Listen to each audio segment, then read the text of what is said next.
So, hi guys! Welcome back again to my channel. This is Jenny Lindy.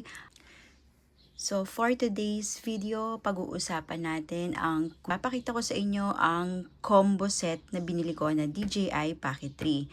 So, tara, unahin natin kung ano-ano yung mga kasama sa combo ng DJI Pocket 3. First, hindi ko na kasi natabi ko na yung box, pero ito na lang muna yung papakita natin. So, sa combo set natin na kinuha, meron siyang isang pouch na ganito. At sa loob ng pouch na yan, may mga ganito siya. Ayan, compartment bawat loob. So, hindi ko ito ginagamit kasi hindi nakasya lahat ng mga ito dito sa loob na to. So, nilalagay ko lang muna siya dyan. And then, ang kasama ng bag na yan is itong DJI Pocket 3 natin. So, ito yun. Okay? Siya. Ngayon, ito siya. Tapos, may kasama siyang isang battery. Ayan. Ito yun. Okay? Ganito yan. There. Tapos, ito yung kanyang pinaka-standard. Pag nilagay mo siya dyan, yan. Ganyan. Okay. Tapos, makikita mo, ikot mo lang hanggang mag-ano siya. Ayan. Okay, so, nakaganyan na siya. Ganyan siya ka-taas, katangkad. So, tapos may kasama na rin siyang ganito. Wristlet. Ayan. Kumbaga parang paghawak mo si DJI, hindi siya malalaglag.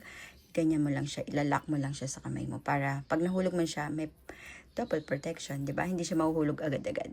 Kasi, meron siyang wristlet. Next, meron siyang ganito. Case. Okay? So, itong case na to, merong ganito.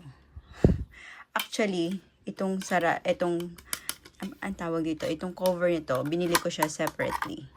So, wala talaga yan. Kumbaga, parang dinagdag ko lang. Hindi ko siya matanggal. So, mamaya ako nalang tanggalin. So, ang kasama lang niya talaga is ito lang. Ayan. Tapos yung loob niya may cushion. And then, sa loob niyan, merong kasamang ano yan, yung wide angle. The problem is, yung wide angle ko is nawala. Nawala siya as in, parang 1 month ko palang ginagamit na laglag na siya. So, bumili ako ng yung magnetic niya. So, ito siya. There. Dito siya nilalagay. So, doon. Nakalagay doon. Tapos, ito yung mic na kasama. This is the mic. Kasama sa combo 3. Okay. Ito yung mic. Natatanggal to. Ito yun. Pag malakas yung hangin sa labas, ito yung kailangan nakasuot to para nare-reduce niya yung ingay ng hangin. Tapos, ito yung pinaka-mic. As you can see, hindi ko pa tinatanggal yung sticker. So, power on ng mic. Ito naman kung paano mo ililink yung mic mo dito mismo sa Pocket 3. Long press mo lang yan, tapos magbiblink-blink yan, and then puntahan mo dito, magko-connect siya. Automatic yung pinaka-mic mo. So, ito yun. Mga yan, at saka ito. Ito yung extra battery. Gagamit ka nito. And, syempre, Type-C to Type-C, diba? So, kailangan nyo ng ganito, i-charger ng phone nyo. So, connect nyo lang dyan yan. And then, i-connect nyo lang siya dito. Ito yung pinaka-charging port niya. There, i-connect nyo lang siya dyan. So, ganyan ang mangyayari niyan.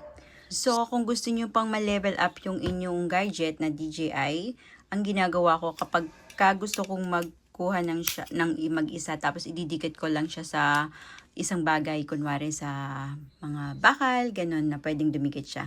Bumili ako na to guys. Ito yung pinaka-magnet niya, tapos ididikit mo lang. All you have to do is i-connect mo lang to dun sa sa DJI Pocket 3. So, pwede rin siyang nakaganyan, pwede mo rin siyang nakaganito. Ayan. Pwede siyang nakaganyan. Kumbaga parang pinaka-standard mo din to. Hindi ko dinadala ito. Ito. Ang ginagamit ko lang pang cover dito is ito. Bumili din ako nito. Ayan. So, ginagamit ko siya dito para napoprotectionan ko to. Kasi ito yung sobrang yung sensitive na part ng DJI. Itong pinaka na to. So, ang cover niya is yung pinaka-lens.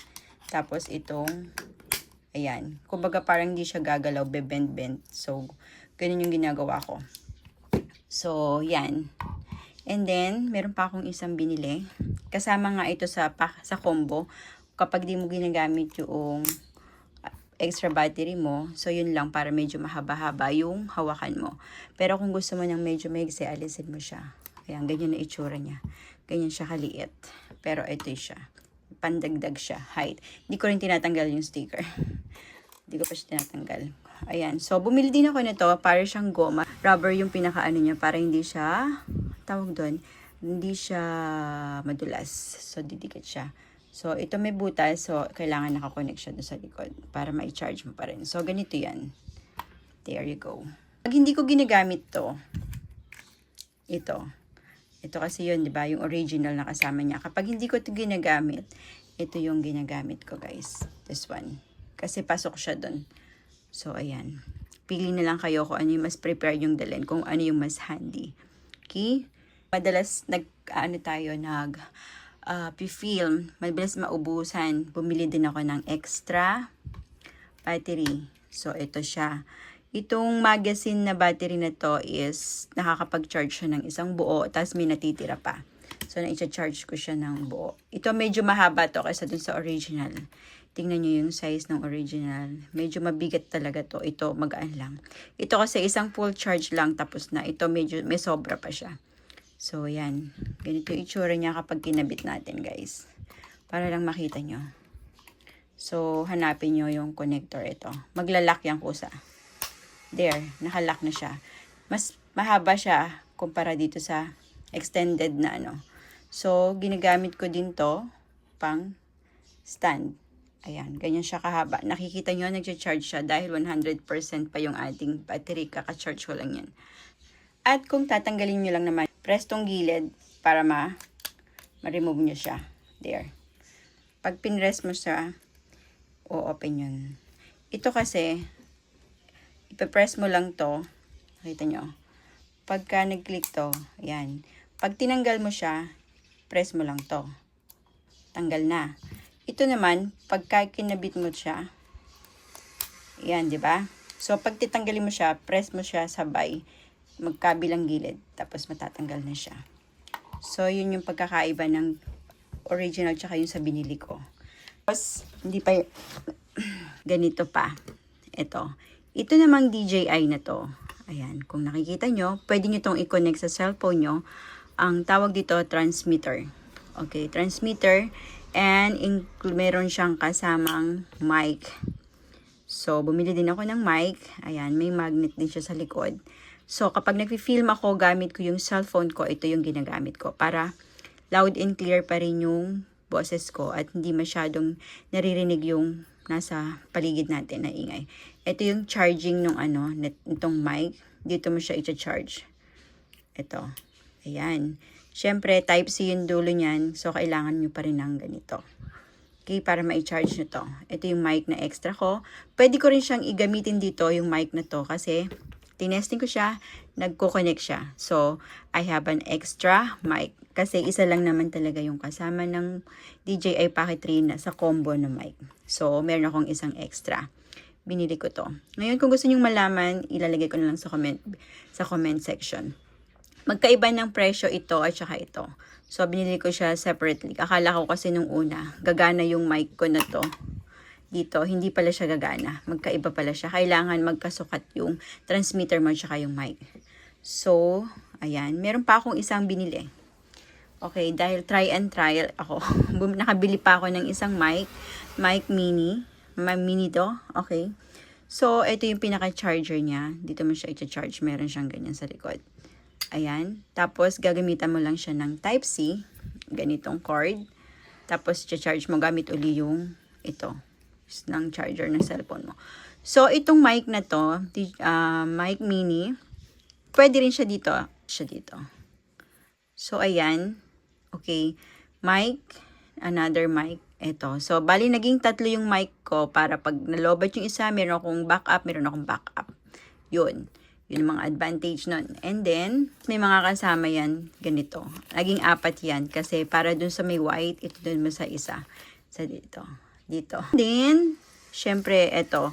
Kung ayaw mong idikit siya ng parang, ang tawag doon, yung naka-magnet lang. Ako kasi usually magnet lang ginagamit ko.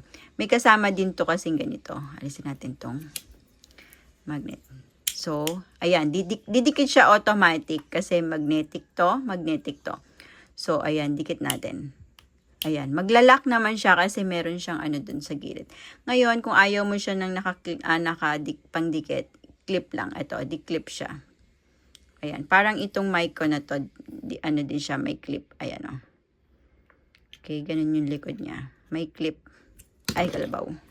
So, di-clip siya. So, ang ginagawa ko, tinatanggal ko yan. Ang ginagamit ko lang itong pinaka-magnet. So, yun yun. Kaya tinatabi ko siya, naka-plastic pa. Ayan. Ito yung ni-recommend sa akin na portable SSD. Kasi ito, 1 terabyte na to. Okay. Bumili ako ng ganito. Dito ko nilalagay lahat ng mga vlog ko. Ini-store ko dito. Tapos, para just in case na meron akong gustong balikan, nandito siya. Ayan. Okay. Next, bumili din ako ng extra SD card. Okay. So, itong extra SD card natin, ayun. Bumili ako ng isang SD card. Ito. Ayan. 256. Ayan. Gig siya. So, makakapag-film na kayo dito ng 4K resolution. So, dahil meron pa akong nakalagay doon, ginagamit ko itong extra. Lalo na kapag matagal kami dun sa biyahe. So, hindi ako agad transfer ng binidyo ko. Lalagay ko muna itong isang extra ko para just in case nagmamadali. So, yun ang kainaman na meron kayong mga backup. So, that's it sa lahat ng mga naipakita ko na to. So, itong vlog na to, it's all about kung ano yung mga kasamang accessories at yung kasamang combo set ng ating DJI Pocket 3. So, sa susunod nating video, ipapakita ko naman sa inyo ang simple step ng DJI Pocket 3. Okay, isa-set up natin siya ng very, very simple. Yung mas madaling maintindihan. So, kung interested ka, panoorin mo ang susunod na vlog ko. At eto na yun. Bye! See you sa part 2.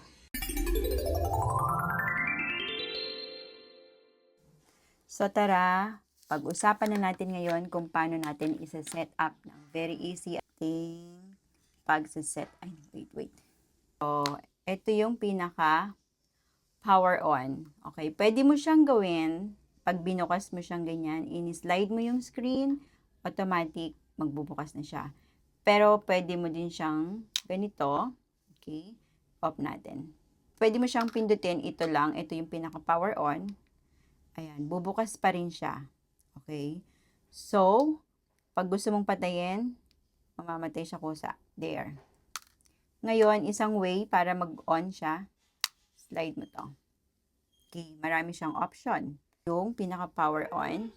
So, ito ginagamit ko to pang kunwari, gusto ko naka-align. Do-double click ko siya para mag-align siya. So, ayan, di ba?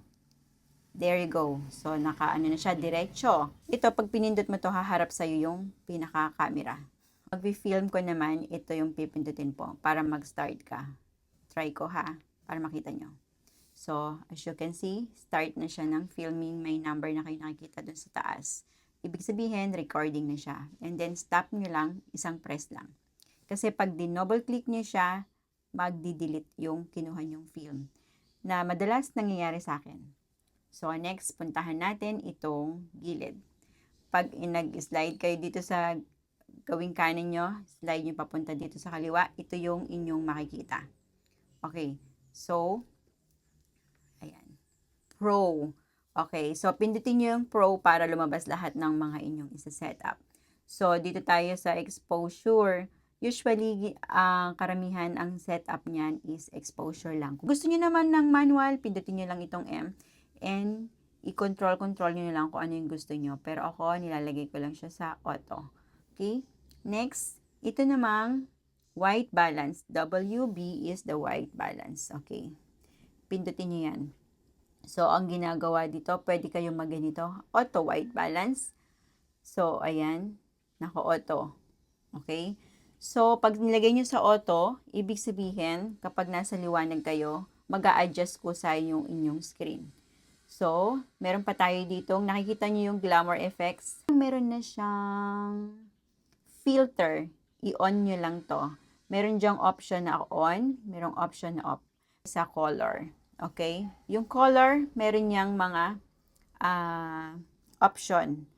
Pwedeng dilag, Okay, usually lahat ng mga professional ginagamit ang dilag. Dahil hindi pa ako professional, hindi ko siya ginagamit. So, I prefer normal. Okay? So, pero kung professional kayo, pwede nyong ayos-ayusin niya kasi meron pa siyang ginagawa. So, dito naman tayo sa focus mode. Ang focus mode, meron siyang iba't iba. Pwedeng sa single, ibig sabihin isang ano lang, dun lang sa bagay na yon. Ayan, dun lang siya magpo-focus. And meron naman sa continuous, kapag ka nag-focus ka dito, siya lang yung magpo-focus, magbablur ng ano yun nandun sa background niya. And then, pwede mo rin ditong sa product showcase. Kunwari may papakita ka, ito papakita mo siya. So, ito lang yung magpo-focus. Next, dito naman tayo sa image adjustment. So, ako usually ginagamit ko, ito yung sharpness na to is nilalagay ko siya sa -2. Sharpness is yung kulay kung gaano ba siya kalakas. Yung pagka-green niya, kung gaano ba kaganda yung pagka-green, yung pagkakulay niya talaga, pagkatingkad ng color. And then, meron din siyang noise reduction. So, nilalagay ko lang siya dito. Yan. Noise reduction, usually, nilalagay ko siya sa 1 or 0. Pwede mo lagay yan. Pwede mo rin ilagay dito sa -1 or -2. Ako -1 lang.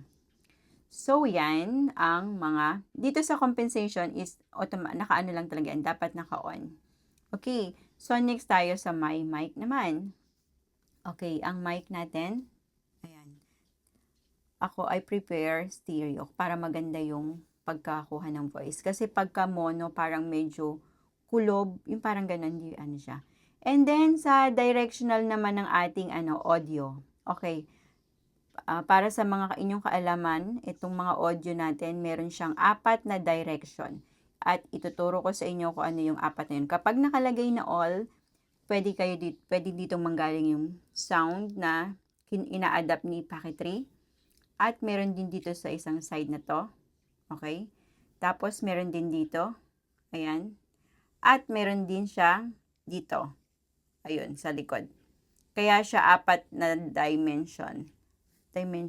direction. Okay, so 4 na direction. Ang ginagawa ko is front and back minsan. Minsan ginagawa ko front lang. Hanapin mo lang yung front. Minsan naman ginagawa ko front and back. Nilalagay ko all. Depende sa preference nyo guys, kung ano yung gusto nyo. Kayo nang bahala doon. Okay, so next tayo. Punta naman tayo dito sa settings. Paakyat mo naman. Kung gusto mong mag-film ng maganda talagang resolution. Okay. So, kung gusto mo may pagka slow motion, okay, punta kayo dito. Kailangan nasa 60 FPS. Ayan. Pero ako, I usually put in 4K and then 25 FPS. Okay. So, para sa akin, okay na yan. And then, dapat naka 16.9:9. Okay. Ratio mo para kuha mo talaga yung size ng YouTube. And then, dito naman sa bandang itaas, ito yung mga ibang settings natin. Excuse me. Itong, nakikita nyo to, yung parang merong, ayan, broken, sa chuchu. Okay, pag pinindot nyo yan, mag-focus yan doon sa ano mo. Sa, kunwari, meron kang siniselfie, mag-autofocus yan. And then, pag pinindot mo siya ulit, naka-off na siya. So, ito naman, isa, brightness yan. Pwede mo siyang ilagay, pwede mo ganyan. So, ako nilalagay ko lang siya dyan sa ganyang set. Okay, tapos, ito naman, pag sinabi mong rotate capture, hindi ko siya ino-on. Kumbaga, parang pag rotate mo nga siya, kukuha na siya, di ba? Parang, wala siyang ano. And then, ito naman, dito ka maglalagay sa, ito yung mga ginawa ko ng setup. Okay, yung kumbaga parang ready-made na siya na pwede mong gamitin. Andiyan na yung mga lahat ng setup na gusto mong mangyari. Yan, meron akong 2 setup, di pa ako nakapaglagay pa ng another. So, kung gusto mo namang ilagay siya dun sa last setting na ginamit mo, kunwari nag-picture ka lang, ito yung pindutin mo. At kung huli naman gusto mo video, yun naman ang kunin mo. Pag low light naman, ito ang ipindot mo. Magsisimula ka sa low light. Ayun, ako usually ginagawa ko is video. Kasi pag binuksan mo siya, kung ano yung huling gamit mo, yun yung makikita mo dun sa screen. And then meron din siyang hyperlapse. So, Next tayo, ito naman ay, ano ba to? Yun. So, itong parang tao na to, dito ka magsasave ko ano yung, what do you call this? Ano yung bagong setup mo. So, ilagay natin yan para meron kayong makita. So, ayan, isa-save mo daw siya as a C3. So, yun na yun. Meron ka ng bagong setup. Okay, so yun ang ibig sabihin ng parang tao na yan. Gagawa ka ng bago. At kung gusto mo na i-delete yung mga yan, ayun lang yung delete button. Okay, click mo lang yun, tapos madi-delete na yung gusto mong alisin doon. Ito naman, dito mo sa setting na to makikita, ang wireless mic. Ayan, pwede kang mag-connect hanggang 2. Yan, tapos pwede mo i-monitor yung volume. Dahil hindi ako nakakonect dyan, dito ako sa phone ko nakakonect. Ayan, ito yung mic na i-connect nyo guys. So, meron pa yan. Yung gimbal startup direction niya, ito po yung pinaka-gimbal. Kung saan mo gusto, meron pwedeng sa harap at meron pwedeng sa ito yung harap, ito yung pinaka-back. Parang ganun, back ng DJI hindi ng tao. Ako, dahil forward, gusto ko dun agad naka-direction. So, yun ang nilagay kong setting. Okay. So, pwede rin naman ilagay nyo yung last setting kung ano yung huling gamit nyo. So, yun ang mga position ng gimbal natin. Merong forward, merong backward, at merong last setting. So, next tayo. Dito naman, it has to be, pwede mo ilagay sa portrait, pwede mo ilagay sa auto-rotate. Ako kasi usually ginagamit ko kasi itong pocket trick ko na to kapag nag-film ako ng pang YouTube. So, nilalagay ko na siya sa landscape. Pero pag ginamit ko siya, gagawa ko ng reels, lalagay ko na siya muna sa portrait. Pero yung resolution niya is nasa 3K lang. Kayo na bahalang mag-adjust. Key. So, lagay lang natin. Ayoko nag-auto kasi minsan bumabaliktad siya, nawawala dun sa tumatayo, humihiga, ganyan. So, nilalagay ko na lang kaagad dyan. And ito namang rotational speed. When you say rotational speed, kung gaano kabilis mag-response ito. Okay? So, usually, ito talaga yung nilalagay ko. Nakalagay dyan, gimbal moves slowly to take smoother videos. Okay? Kapag nilagay mo naman sa default, ito naman yung moderate speed which is suitable for most scenario. Pwedeng, ito kasi kung gusto mo yung mabilis na talaga response agad ni DJI, yun ang ilagay mo ko. At kung sobrang bilis naman ang gusto mo, ito yun. Apakabilis kasi niya and mag-shake yung niya, kumbaga yung parang pagkakuha mo is medyo shaky. Parang nangyari yata sa akin minsan yun na mali ako. So ito, I usually, prefer that. Rotational speed niya is nasa slow lang. Kung ikaw ay nagba-vlog talaga.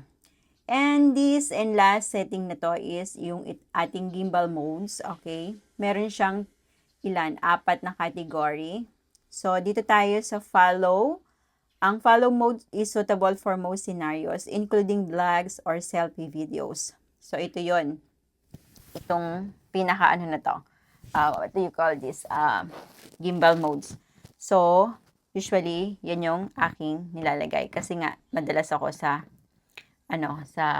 YouTube. So, ito naman, kapag kukuha ka ng building na sobrang taas, yung gusto mo makuha mo siya up and down, ilagay mo siya dyan. Tilt lock mode, kumbaga parang yung directional niya is naka-lock lang siya doon. Up, down, ganon siya. And then, ito naman is fanning, video mode, parang ganon. So, rotates freely and follow device movement is suitable for creative shot. Yung mahilig kang kumuha ng iba't ibang shot habang ka. Ganun. So, next, ito naman, meron din siyang ganito. Camera always keep the same direction with the touch screen suitable for quickly capturing subject directly facing touch screen. So, usually, hindi ko siya ginagamit talaga. Pero, ang aking preferred is ito. Dahil tayo ay vlogger. Ayan, ito yung ginagamit ko. So, na-explain ko na lahat yung iba dyan. Kung meron pa kayong mga ibang katanungan, kindly repeat na lang ulit dun sa video para mas maintindihan natin. So, next tayo is ito naman. Pag nandito ka sa kabilang side na to, dito mo makikita kung ano yung kinuha mong videos. Diyan mo siya mare-review. And kung gusto mo naman siyang i-delete, dito siya. dahil meron tayong kinuha kanina, ito lang, pindutin mo yung check button, and then, ayan, atas i-delete mo lang siya, and that's it. Ayan. So, wala nang laman iyong SD card. So, I hope na meron kayong natutunan dito sa pinaggagawa kong tutorial na to. Very easy guide mode. Ayan. Okay, so dahil ginawa ko to dahil marami din naman naghahanap ng mga kung paano nila nga i-set up yung kanilang mga DJI Pocket 3 na bagong bili. So, ito, quick and fast mode siya para sa mga beginner user tulad ko. So, yun lang. Pabalik-balik lang ako dun sa mga setup na yun. Kapag may nakakalimutan ako, papanoorin ko lang ulit yung mga videos na hinahanap na gusto kong maintindihan kung ano yung dapat na nakaset up dito sa DJI Pocket 3. So, ngayon, kung merong kabuluhan sa inyo ang aking vlog na ito about sa tutorial ko and kung ano pa yung mga nabili ko na extra gamit dito sa ating DJI Pocket 3, maraming salamat. Please subscribe to my channel. Ang ating YouTube channel is Jenny Lindy. And meron pa akong isang YouTube channel na hindi pa monetize ang aking Vela Vlogs. Okay, so mukha ko lang din naman yung makikita nyo doon. Please kindly subscribe and comment na rin kayo para makita ko kung talagang